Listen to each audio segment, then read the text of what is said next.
Hi friends, എല്ലാവർക്കും all in one ചാനലിലേക്ക് സ്വാഗതം. അപ്പോൾ നമ്മൾ ഇന്ന് വന്നിരിക്കുന്നത് വെണ്ടക്ക കൊണ്ടുള്ളൊരു കറിയുമായിട്ടാണ്. ഈസി ആയിട്ട് ഉണ്ടാക്കാൻ പറ്റുന്ന ഒരു കറിയാണ്, പെട്ടെന്ന് ചെയ്തെടുക്കാൻ കഴിയും. അപ്പം നമുക്കിത് എങ്ങനെയാണ് ചെയ്യേണ്ടതെന്ന് നമുക്ക് നോക്കാം.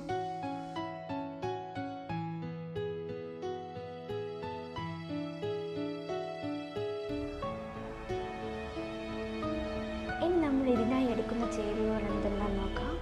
അപ്പം ഇതിനായി നമ്മൾ എടുത്തത് വെണ്ടക്ക, തക്കാളി, ഉള്ളി, ചെറിയ ഉള്ളി, വെളുത്തുള്ളി, പിന്നെ നമുക്കിതിൻ്റെ കൂടെ ഇഞ്ചിയും ആഡ് ചെയ്യാം.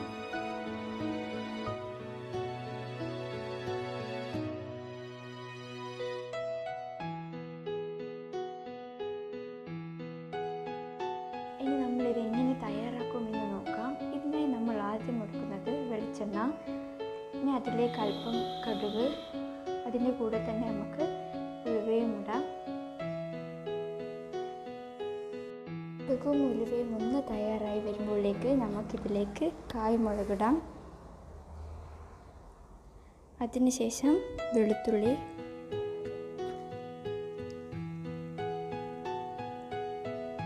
പിന്നെ ചെറിയ ഉള്ളി, പിന്നെ നമ്മൾ നേരത്തെ തയ്യാറാക്കി വെച്ച ഉള്ളി ഇടുക.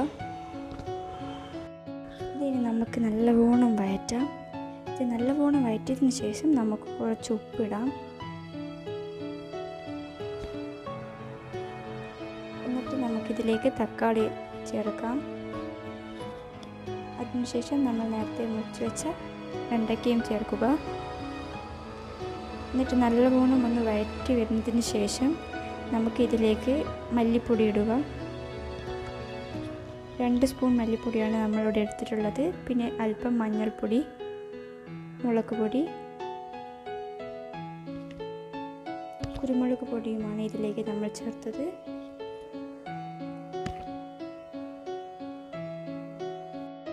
ഇനി ഇത് നല്ലവണ്ണം വഴറ്റി വന്നതിന് ശേഷം നമുക്കിതിലേക്ക് പുളിവെള്ളം ഒഴിക്കാം. കറി നല്ല എരിവും പുളിയുമായതിനാൽ നമുക്കിതിലേക്ക് ബാലൻസ് ചെയ്യാൻ വേണ്ടി നമ്മളൊരു ചെറിയ കഷ്ണം വെള്ളം ഇടുന്നുണ്ട്.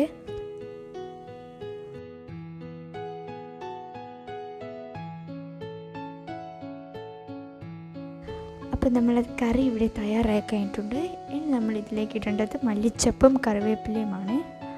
അപ്പോൾ അങ്ങനെ നമ്മളെ കറി ഇവിടെ തയ്യാറായി കഴിഞ്ഞു. അപ്പം നമ്മുടെ വീഡിയോ ഇഷ്ടമായെങ്കിൽ നിങ്ങൾ ലൈക്ക് ചെയ്യുക, ഷെയർ ചെയ്യുക, സബ്സ്ക്രൈബ് ചെയ്യുക.